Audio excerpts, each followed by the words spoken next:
الحمد لله وكفى والصلاة والسلام على سيد الرسل وخاتم الأنبياء وعلى آله وأصحابه الأتقياء. أما بعد فأعوذ بالله من الشيطان الرجيم. بسم الله الرحمن الرحيم. وما أعجلك عن قومك يا موسى قال هم أولئك على أثري وعجلت إليك رب لترضى. قال فإنا قد فتنا قومك من بعدك وأضلهم السامري. فرجع موسى إلى قومه غضبان أسفا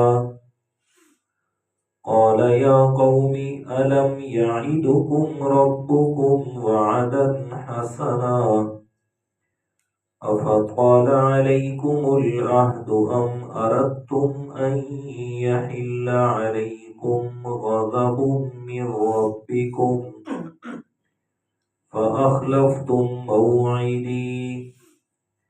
قالوا ما أخلفنا موعدك بملكنا ولكننا حملنا أوزارا من زينة القوم فقذفناها فكذلك ألقى السامري. اور آپ میرے موسیٰ اپنی قوم سے جلدی کیوں آ گئے؟ موسیٰ علیہ السلام نے عرض کیا وہ میرے نقش قدم پہ آ رہے ہیں اور میں نے جلدی کی اس لیے کہ میرے رب تاکہ آپ راضی ہو جائیں۔ اللہ تعالیٰ نے فرمایا بے شک ہم نے تیرے بعد تیری قوم کو آزمائش میں ڈال دیا اور انہیں سامری جادوگر نے گمراہ کر دیا ہے۔ پس موسیٰ علیہ السلام اپنی قوم کی طرف غصے کی حالت میں افسوس کرتے ہوئے آئے۔ فرمایا اے میری قوم کیا تم سے تمہارے رب نے اچھا وعدہ نہیں کیا تھا؟ کیا تمہارے اوپر لمبا ہو گیا تھا وعدہ؟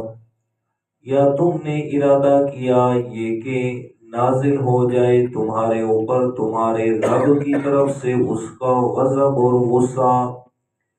بس تم نے میرے وعدے کی خلاف ورزی کر دی ہے۔ قوم نے جواب دیا کہ ہم نے اپنے اختیار سے تمہارے وعدے کی خلافی نہیں کی، لیکن ہم نے قوم فرعون کے زیورات کو اٹھا لیا، پس ڈال دیا ان کو۔ اسی طریقے سے سامری جادوگر نے انہیں اٹھا لیا، پس نکالا اس کے لیے ایک بچھڑا جو صحیح سالم ایک جسم والا تھا۔ پس کہنے لگا سامری یہی خدا ہے تمہارا اور موسیٰ علیہ السلام کا بھی الہ ہے۔ پس موسیٰ علیہ السلام بھول گئے ہیں۔ پس کیا نہیں دیکھا انہوں نے اس بات کو یہ کہ نہیں لوٹاتا ان کی طرف ان کی بات کو اور ان کے نفع نقصان کا بھی مالک نہیں ہے۔ صدق اللہ العظیم۔ اللہم صلی علی محمد النبی الامی وعلی آلہ واصحابہ وسلم تسلیما۔ سورۃ طٰہٰ آیت نمبر 83 تا 89 ہے۔ سیدنا موسیٰ علیہ السلام کی جو قوم تھی یعنی قوم بنی اسرائیل، جیسے موسیٰ علیہ السلام اللہ تعالیٰ کے لاڈلے پیغمبر تھے، تو جو انہیں قوم دی گئی تو وہ بھی اسی طرح بات بات پہ بڑی لاڈ اور عجیب عجیب سوال کرتے تھے۔ سیدنا موسیٰ علیہ السلام سے کہنے لگے ایک دن کہ جب تک ہم اپنی آنکھوں سے تیرے رب کو نہیں دیکھ لیں گے اس وقت تک ہم ایمان لانے کے لیے تیار نہیں ہیں۔ اپنے رب سے کہے کہ ہمارے سامنے آئے تب جا کے مانیں گے۔ حضرت موسیٰ علیہ السلام نے اللہ تعالیٰ سے عرض کی، مولا یہ ایسی عجیب عجیب سوال کرتے ہیں، اگر آپ اجازت دیں تو میں انہیں اپنے ساتھ لے آؤں، آپ میرے ساتھ ہم کلام ہوں گے تو ہو سکتا ہے یہ مان جائیں۔ تو اللہ تعالیٰ نے فرمایا کہ یہ 70 بڑے قبیلے ان کے، ہر قبیلے سے ایک ایک سردار منتخب فرما لیں اور انہیں ساتھ لے کے کوہ طور پہ آ جائیں، میں اللہ تعالیٰ آپ سے کلام کروں گا، تو یہ بھی میں اللہ تعالیٰ کی کلام اور تجلیات کو دیکھیں گے سنیں گے۔ تو حضرت موسیٰ علیہ السلام جیسے ہی نکلے نا کوہ طور کی طرف، تو موسیٰ علیہ السلام نے قوم کو پیچھے چھوڑ دیا اور دوڑ لگا دی، اور دوڑ لگا کے سب سے پہلے کوہ طور پہ پہنچ گئے۔ جیسے ہی وہاں پہنچے اللہ تعالیٰ نے پہنچتے ہی سوال فرمایا، وَمَا أَعْجَلَكَ عَنْ قَوْمِكَ يَا مُوسَىٰ، میرے موسیٰ علیہ السلام ذرا یہ بتائیے گا کہ آپ قوم سے پہلے کیوں آ گئے ہیں، ان کو ساتھ لے کے نہیں آئے۔ موسیٰ علیہ السلام دوڑے ہیں، وہ بھی پیچھے ہانپتے کانپتے آ رہے ہیں، سانس پھولے ہوئے ہیں اور وہ بھی دوڑ لگا کے آ رہے ہیں۔ تو فرمایا میرے موسیٰ قوم کے ساتھ آ جاتے، آپ ان سے پہلے کیوں آ گئے ہیں؟ موسیٰ علیہ السلام نے عرض کی، مولا ہم اولائی علی اثری، وہ میرے نشانات پہ اور میرے نقش قدم پہ چلتے آ رہے ہیں، پہنچ جائیں گے میرے پیچھے، اور میں جو جلدی آیا وہ اس لیے کہ وَعَجِلْتُ إِلَيْكَ رَبِّ لِتَرْضَىٰ، جلدی پہنچا ہوں آپ کی طرف تاکہ میرے رب تو مجھ سے راضی ہو جائے، تاکہ تیری رضا مجھے حاصل ہو جائے۔ تو یہ موسیٰ علیہ السلام اللہ تعالیٰ سے فرما رہے ہیں کہ میں جلدی اس لیے آیا کہ میرے رب تاکہ تو مجھ سے راضی ہو جائے۔ ذرا اپنے پیارے پیغمبر امام الانبیاء جناب محمد الرسول اللہ صلی اللہ علیہ وسلم کی عظمت کا بھی تھوڑا سا عکس دیکھیے گا۔ یہاں موسیٰ علیہ السلام فرما رہے ہیں، مولا میں جلدی آیا تاکہ تو مجھ سے راضی ہو جائے، لیکن جب اپنے محبوب پیغمبر کی باری آئی تو پھر اللہ تعالیٰ نے کیا فرمایا؟ فرمایا میرے پیغمبر والا سوف یعطیک ربک فترضی، میں اللہ تعالیٰ تجھے اتنا عطا کروں گا، اتنی نعمتیں دوں گا، اتنا عطا کروں گا کہ جب میرے پیغمبر تو کہے گے نا مولا میں راضی ہو گیا تو میں اس وقت دینا بند کروں گا۔ تو یہ فرمایا فترضی اور لترضی، وہ موسیٰ علیہ السلام کلیم پیغمبر تھے، فرمایا وہ رب کو راضی کر رہے ہیں، اور ادھر اللہ تعالیٰ اپنے محبوب کو فرما رہے ہیں میرے پیغمبر تجھے اتنا عطا کروں گا کہ تو مجھ سے راضی ہو جائے گا۔ قال فإنا قد فتنا قومك من بعدك، یہاں صرف ایک اشارہ دینا ہوتا ہے، کیونکہ وہ جمعے پہ خطاب وہ الگ ہوتا ہے، خطابت کا وہ جو ایک کیا کہتے ہیں اسے انداز وہ الگ ہوتا ہے، اور جو درس و تدریس کا ہوتا ہے وہ الگ ہوتا ہے۔ تو چونکہ ہمارا درس ہوتا ہے تو میں صرف درس و تدریس کے لحاظ سے بات کو سمجھا کے آگے بڑھتا ہوں۔ ہاں فرمائے قال فإنا قد فتنا قومك من بعدك، میرے پیارے موسیٰ آپ تو میرے پاس آ گئے ہیں، لیکن قوم کا پتہ ہے پیچھے کیا ہو گیا؟ قوم آپ کے آنے کے بعد جو ہے وہ تو آزمائش میں پڑ گئی، اور سامری جادوگر نے انہیں کیا کر دیا؟ گمراہ کر دیا۔ تو حضرت موسیٰ علیہ السلام کو اللہ تعالیٰ فرما رہے ہیں میرے پیغمبر آپ ادھر آ گئے، آپ کی قوم پیچھے گمراہی میں پڑ گئی، سامری کے ہاتھ چڑھ گئی اس جادوگر کے، اور اس نے گمراہ کر دیا۔ میرے موسیٰ آپ کو پتہ ہے موسیٰ علیہ السلام نے سنی یہ بات اور سننے کے بعد غصہ ہوئے، فرمایا اچھا میرے پیچھے وہ یہ ہو گیا انہیں۔ تو کیا سمجھ آئی یہاں پہ کہ موسیٰ علیہ السلام جب قوم سے آ گئے نا کوہ طور کی طرف، تو انہیں پیچھے قوم کا پتہ نہیں تھا کہ ان کی کیا حالت ہے۔ تو اللہ تعالیٰ نے بتلایا تو پتہ چلا کہ قوم تو سامری جادوگر کے ہتھے چڑھ گئی اور وہ کیا ہو گئی، گمراہ ہو گئی۔ تو کیا سمجھ آئی کہ موسیٰ علیہ السلام جب تک قوم کے اندر تھے تو پتہ تھا قوم کے حالات کا، جب یہاں سے نکل کے کوہ طور کی طرف آ گئے تو انہیں پیچھے قوم کے حالات کا پتہ نہ چل سکا۔ کیا سمجھ آیا میرے پیارے کہ ہر جگہ موجود ہونا اور ہر کسی کے حالات کا علم ہونا یہ صفت ہے تو صرف میرے رب کی ہے، کہ وہاں بھی موجود ہو اور یہاں بھی موجود ہو، یہ صرف ہر جگہ پہ موجود ہونا یہ میرے رب کی صفت ہے، یہ کسی پیغمبر کی کسی اور کی نہیں ہے۔ اگر موسیٰ علیہ السلام ہر جگہ پہ موجود ہوتے نا تو پھر اللہ تعالیٰ کو موسیٰ علیہ السلام کو یہ کہنے کی ضرورت نہیں تھی یا یہ پوچھنے کی ضرورت نہیں تھی کہ میرے موسیٰ پتہ ہے کہ تیری قوم کا پیچھے کیا حال ہو گیا جی۔ تو قرآن مجید میں اللہ تعالیٰ نے یہی فرمایا کہ ما یکون من نجوا من ثلاثۃ والا هو رابعهم ولا خمسۃ الا هو سادسهم ولا ادنى من ذلك ولا اکثر الا هو معهم۔ فرمایا لوگوں اگر تم 3 آدمی سرگوشی کر رہے ہو تو چوتھا میں اللہ آپ کے ساتھ ہو، اگر 5 ہو تو چھٹا میں اللہ آپ کے ساتھ ہو۔ فرمایا 1 2 5 7 کی بات کیا ہے، چاہے تو کم ہو چاہے تھوڑے ہو چاہے زیادہ ہو، تم جس جگہ پر بھی ہو جس حالت پر بھی ہو، میں اللہ تعالیٰ ہر وقت تمہارے ساتھ رہتا ہوں۔ تو کیا سمجھ آئی کہ اللہ ہر جگہ پہ موجود ہونا اور ہر کسی کے حالات کو دیکھنے والا ہونا یہ کسی پیغمبر اور ولی کی صفت نہیں بلکہ یہ کس کی صفت ہے، اللہ تعالیٰ کی۔ فرجع موسیٰ الی قومہ غضبان اسفا، موسیٰ علیہ السلام اپنی قوم کی طرف بڑے غصے کی حالت میں لوٹے، اسفاً ساتھ میں افسوس بھی کرتے ہوئے کہ ذرا دیکھیں ان پر اللہ تعالیٰ کے اتنے انعامات تھے اور انہیں کتنا بھی خیال نہ آیا کہ وہ سارے انعامات کو بھول کے اور سامری کے ہتھے چڑھ کے اور سامری کی بات کو مان کے ادھر چلے گئے۔ فرمایا بڑا افسوس کرتے ہوئے اور قوم سے آ کے کہنے لگے الم یعدکم ربکم وعدا حسنا، کیا تمہارے رب نے تم سے ایک اچھا سا وعدہ نہیں کیا تھا کہ تورات تمہیں عطا کروں گا اور میں تورات لینے کے لیے گیا تھا۔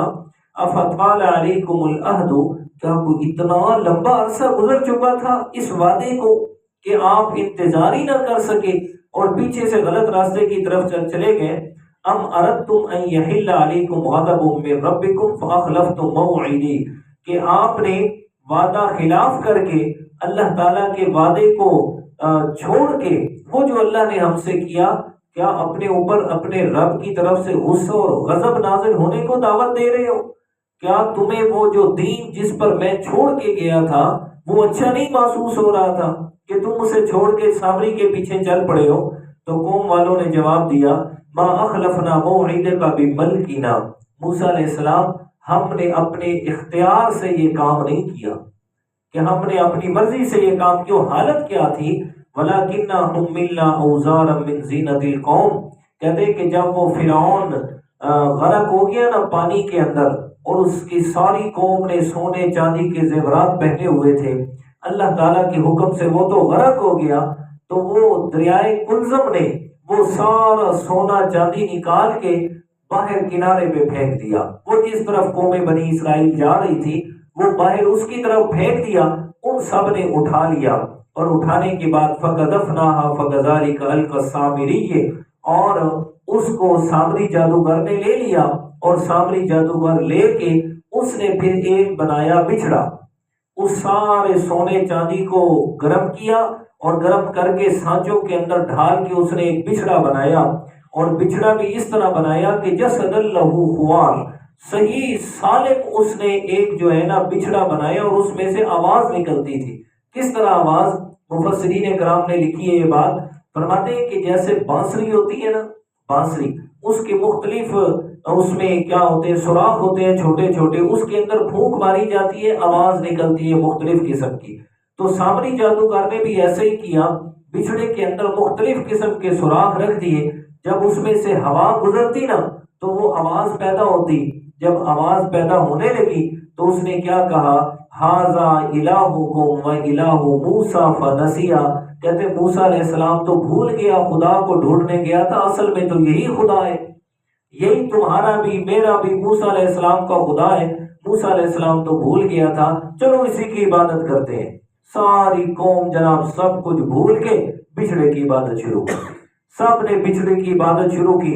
اللہ تعالیٰ فرماتے ہیں افلا یرون، کتنے کم عقل لوگ تھے، کیا انہوں نے نہیں غور کیا اس بات پر کہ اللہ یرجع الیہم قولا، وہ جو بچھڑے کی عبادت کر رہے ہیں وہ ان کی بات کا جواب نہیں دے سکتا، یہ جائیں اس سے دعائیں کریں، سجدے کریں، اس سے مانگیں، کچھ بھی کریں، فرمایا وہ ان کی دعاؤں کا جواب نہیں دے سکتا، ایک، اور دوسرا ولا یملک لہم ضرا ولا نفعا، فرمایا وہ ان کے نفع نقصان کا بھی مالک نہیں ہے، وہ ان کے نہ نفع نقصان کا مالک، نہ ان کی بات کو سن سکتا ہے، نہ جواب دے سکتا ہے۔ فرمایا جب یہ دونوں صفتیں نہیں ہیں تو ان کا الہ کیسے بن گیا، ان کی عبادت کے لائق کیسے ہو گیا؟ تو بالکل یہی بات اللہ تعالیٰ نے بڑی آسان لفظوں میں اور آسان پیرائے میں سمجھا دی۔ فرمایا الہ بننے کے لائق صرف وہ ذات ہوتی ہے جو اپنے پکارنے والوں کی آواز کو سنتا بھی ہے، قبول بھی کرتا ہے، جواب بھی دیتا ہے، اور دوسرے نمبر پر ان کے نفع نقصان کا مالک بھی ہے۔ وہ جو اس سے مانگ رہے ہیں نا تو اس رب کو، اس مالک کو پتہ ہوتا ہے کہ یہ چیز میں اسے فوراً ادا کر دوں، یہ فوراً اسے دے دی جائے تو یہ اس کے مقدر نصیب میں یہ اچھا رہے گا، یا پھر نہیں دینی اس لیے کہ یہ تو مانگ رہا ہے نا، اسے کیا پتہ اس کے لیے اس میں نقصان بھی ہے، تو میں اللہ تعالیٰ اسے روک لیتا ہوں۔ تو فرمایا الہ ہونے کے لیے یہ دو شرائط ہیں۔ تو دنیا کائنات میں میرے رب کے علاوہ یہ دو صفات اور کسی کے اندر موجود ہی نہیں ہے سرے سے، کہ کوئی کسی کی آواز کو ہر وقت ہر جگہ پہ بغیر کسی اسباب کے سننے والا ہو۔ جی آپ دنیا کائنات میں میں اور آپ سن رہے ہیں نا، ہمارا سبب ہے سننا، یہ کان سبب ہے، اگر یہ کان، اس میں کان تو ہو لیکن قوت سماعت نہ ہو، کچھ بھی سنائی نہیں دیتا، تو ہم اس قوت سماعت کا سبب کو استعمال کر کے ہم ایک چیز کو سنتے ہیں، لیکن اللہ تعالیٰ سننے کے اندر اس کانوں اور قوت سماعت کے محتاج نہیں ہے، وہ مالک اس چیز کا محتاج نہیں کہ کان ہوگا تو سنے گا، نہیں ہوگا تو اس کو نہیں سنائی دے گا۔ فرمایا دنیا کائنات کے اندر کوئی بھی ایسا نہیں ہے کہ جو میں اللہ تعالیٰ کی طرح تمہاری بات کو سننے والا ہوں۔ پھر کیا ہے، ایک مثلاً کہ پنجاب کا کوئی خدا بنا ہوا ہے تو وہ یہ اردو سمجھے گا، پنجابی سمجھے گا، سرائکی سمجھے گا، جو سندھی زبان کا خدا بنا ہے تو وہ تو صرف سندھی سمجھے گا، جی جو بلوچستان کے بلوچیوں کا خدا بنا ہے تو وہ صرف بلوچی سمجھے گا، تو بھائی باقی کہاں جائے گی مخلوق؟ لیکن میرا رب وہ ہے جو ایک ہی وقت کے اندر ہر دنیا کی زبان والا مانگ رہا ہے، ہر کوئی اپنی اپنی زبان میں اپنی حاجت، اپنی دعا مانگ رہا ہے، میرا رب ایک ہی وقت کے اندر ساری کائنات کی زبانوں والوں کی دعاؤں کو سنتا بھی ہے، سمجھتا بھی ہے اور قبول بھی فرماتا ہے۔ فرمایا یہ صرف میرے رب کے علاوہ اور کسی کے اندر نہیں ہے۔ وَلَا يَمْلِكُ لَهُمْ ذَرًّا وَلَا نَفْعًا، اور اللہ تعالیٰ کے علاوہ بھلا کون ہے کسی کے نفع نقصان کا مالک؟ حدیث مبارکہ بلکہ نہیں، عربی کے اندر بندہ جو ہے نا، ہم کہتے ہیں نا بندہ کسے کہتے ہیں؟ فرمایا بندہ اسے کہا جاتا ہے العبد من لا یملک شیئا، بندہ اسے کہتے ہیں جو اپنے کسی ذرے کا بھی مالک نہ ہو۔ اب دیکھیں ہم انسان ہیں، بندے ہیں، ہم اپنی کسی چیز کے بھی مالک نہیں ہیں۔ یہ سانس اندر جا رہا ہے، باہر نہ آئے، جرت نہیں ہے کہ باہر نکال لیں، جی سانس تو چل رہا ہے لیکن ایک انگلی ہے، اسی میں درد شروع ہو جائے، 1500 ڈاکٹر پھر لیں گے، پتہ نہیں کہاں سے کہاں چلے جائیں گے، اتنی جرت نہیں ہے کہ اپنی مرضی سے اس کو ٹھیک کر سکے۔ تو یہ ہے لا یملک لہم ذرا ولا نفعا، فرمایا جو کسی کے نفع نقصان کے مالک نہیں ہے، اور کسی کا تو دور اپنے بھی نفع نقصان کے مالک نہیں ہے۔ جب اپنے نفع نقصان کے مالک نہیں تو بھلا بھائی تمہارے نفع نقصان کے کہاں سے مالک ہوں گے؟ جی